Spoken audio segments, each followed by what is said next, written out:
Hey guys, another video from the Anti-Nerd here, and today I'm bringing Spin Master's Superman from the new movie from Warner Brothers DC Studios.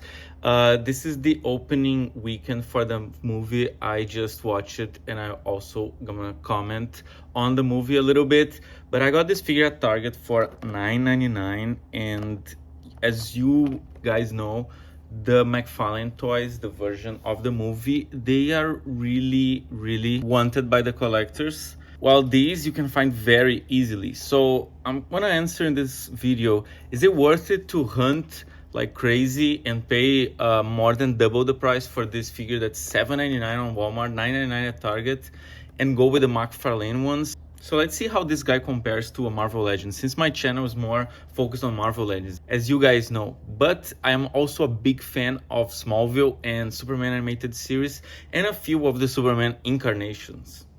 And also, is Man of Steel a better Superman movie or not? So let's go.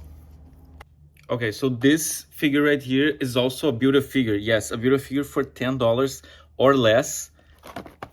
So you assemble number 4. He's one of the main characters of the movie. Here's the whole wave with all the characters that have power in the movie. I know that Lex Luthor came in a Target exclusive 4-pack, if I'm not mistaken, but I only got this figure because, to be honest, I didn't like the movie so much, and I'm not super hyped for what's coming for DC Studios necessarily. As you guys know, I'm more a Marvel guy. But still, I can enjoy some incarnations of the character, such as Smallville, as I mentioned. And yes, I do believe that Man of Steel is a better movie. I also want to show a little bit of this one, the Dark Knight McFarlane Superman. As you can see, he's a very comic book accurate 7-inch scale, and this one is 6-inch, so it scales with Marvel Legends.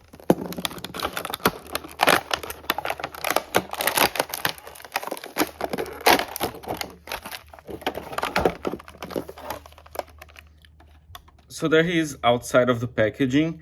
And one thing that the McFarlane regular version don't have is a fabric cape, which I personally am a big fan, and I'm hoping that for this price, this figure might be a better deal if you're into the hype of the movie. So there he is outside of the packaging. Right here we have the head and torso of number 4, his robot. So let me start saying what I liked about the movie while I show you guys the figure. So very nice detail here with the yellow. Things I liked was the casting overall. I think worked. I think the script is good, but you know, I'm a visual guy, and visually didn't have the appeal for me, for my taste. I thought it was too colorful and too chaotic. The camera kept spinning like crazy. I didn't like that much. I also want to mention that this Spin Master figure is such an improvement over the Batman one. This is from 3 years ago, and look how far Spin Master come, delivering for the same price a figure that's almost double the size. So his articulation is very limited compared to a Marvel Legends. He does not have double joint in the elbows, as you can see right here. But the sculpt is quite nice with the suit. You can see that for the price, you get a good amount of detail in the sculpt. His feet, they also don't move. I feel like in the movie, the boots are thicker. But my favorite thing about this figure is the cape and the price, of course. I think the head sculpt is pretty faithful with the movie, to be honest. Look, there's just a problem of quality control here in the paint, because apparently that was a big drop of paint that fell into mine. But I think that might be removable, but that's not the greatest thing. Let's see if you can pose this Superman. The $10 Superman, or $8 if you get it on Walmart. Now, why do I prefer Man of Steel over the new one? I think the aesthetic's more dark and similar to the Christopher Nolan movies, which, to be honest, was what made superhero movies very profitable for Warner Brothers from DC, because the Marvel movies were dominating in the early 2000s. And the quality of the Marvel movies start to decay very rapidly, I believe, according to critics. So I feel like the audience searched for something that was cinematically better. And I think that with the Christopher Nolan, the standard for aesthetics of a superhero movie, they were stretched out again, creating a new standard of superhero movies that I personally think it's very important.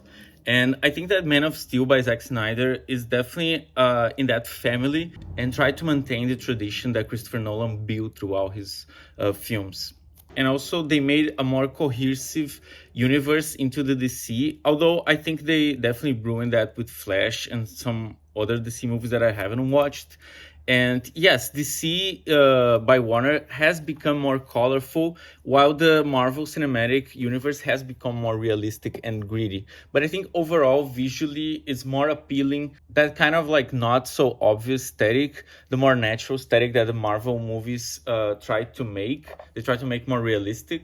Here's the McFarlane Batman, and as you can see, he's clearly way taller than the Superman 6-inch by Spin Master. And I also want to compare this Superman with the Marvel Legends scale to see how they look together. The articulation here in the legs, not great. That's how far he bends.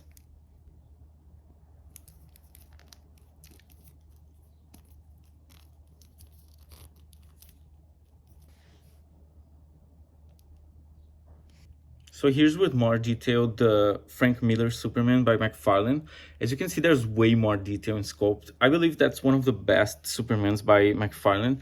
But don't get me wrong, I like McFarlane overall. I just don't like the scale. See, 7 inches for me is too big. And sometimes I feel like the McFarlane figures, they feel more like good visually statues rather than toys that you can play with.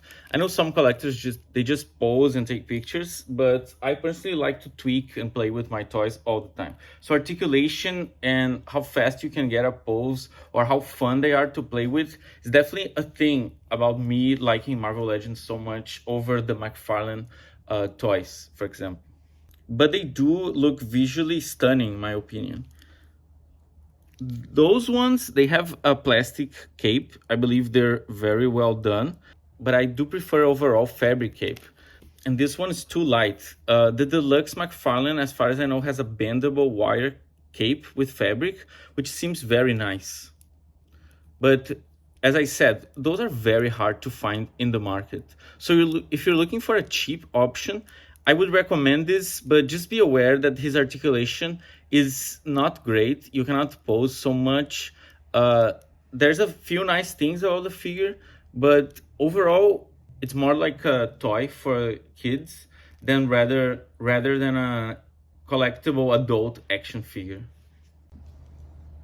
So let's have a quick look of this guy right next to some Marvel Legends. I have a figure that I got here recently, the 2099 Brooklyn suit by the Spider-Man. I want to release this review soon. And they do scale really well together. So if you want a Superman from the movie to scale with your Marvel Legends and you're not being able to find the McFarlane ones, maybe this one is an option that will feed your hunger for a Superman from James Gunn action figure right now. Here's Wolverine 97 with Superman, and Superman is actually a little bit taller, which they scale not the best because I feel like Superman will be way taller, but not the worst. Here's Superman right next to X-23. They have a very similar height, but still he's a bit taller, so he does scale pretty well with Marvel Legends. One thing I don't understand about the new movie is how it's kind of aimed for kids, in my perspective, because it's very colorful, very bright, and kind of innocent and moralistic. But at the same time, they have a lot of curse words, so I don't get that. I think that Man of Steel didn't had curse words and was still more adult and epic.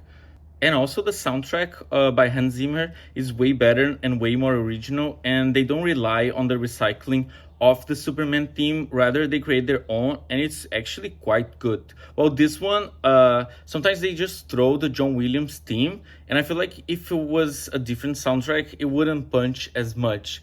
Oh, I know they can use it and has been used, but there's attempts that worked really well without using that, like Man of Steel.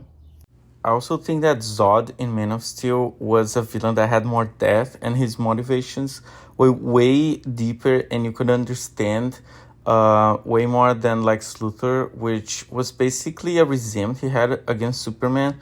And I understand that, but it's not developed why he created that on the spite for Superman to escalate to that point. And James Gunn thinks that this is unnecessary, but Smallville proves us that yes, the resentment between Lex Luthor regarding Superman, it can be very entertaining and interesting to watch, and will give more reason to empathize or even hate Lex Luthor. But in this movie, I think he was just a more comic book animated villain that just hated Superman.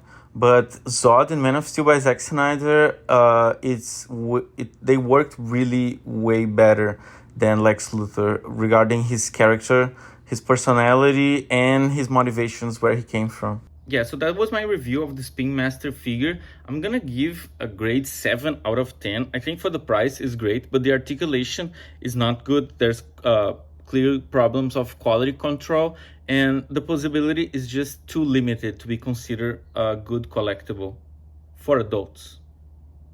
Also want to talk a little bit about Smallville. I think that's one of the definitive Clark Kents. He does such a good job, and he worked 10 years in the role, and it ties very well with Superman by Richard Donner, with this character here played by Christopher Reeve. That's one of the best episodes, one of the best seasons. Season 2 of Smallville is one of the definitive versions of Superman, in my opinion. There's other seasons that are really good, like season 8 is really good, recommend that. Season 3 is pretty good, but I would say the best would be season 2, season 9, even season 10 is amazing and closes really well his storyline as Clark Kent and begins a new dawn as Superman. And I wish they had explored more or even made a sequel to Smallville, which I still hope they will do someday. Even a movie would be great, but Tom Welling as Superman is really, really good and one of my favorite portrayals of the character. I hope you enjoyed this review, and bye-bye.